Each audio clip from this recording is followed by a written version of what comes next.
Hello everyone, in this video I will show you how to make a simple model in Roblox Studio and how to save it so you can use it anytime in future projects.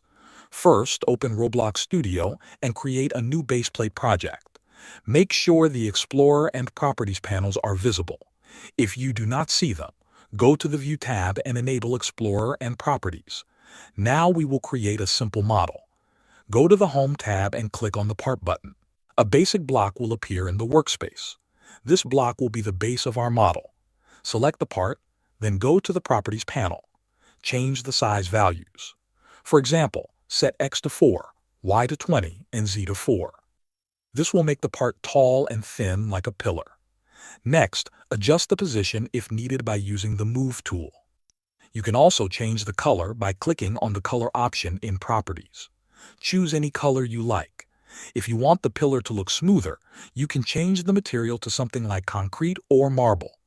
Now we turn this part into a proper model.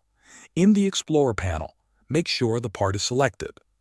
Right-click on the part and choose Group. This will create a model. Rename the model to something clear, like Simple Pillar. Naming is important so you can find it easily later. At this point, the model is finished. Now I will show you the most important part, which is saving it so you can use it anytime. Make sure the model is selected in the Explorer. Then right-click on the model and click Save to Roblox As. A new window will open. In this window, give your model a name.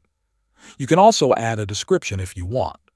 Make sure the asset type is set to Model. When ready, click Create. Your model is now saved to your Roblox account. To find it later, open the toolbox, go to the Inventory tab, and then click on Models. You will see your saved model there. You can now insert it into any place at any time without rebuilding it again. Thanks for watching.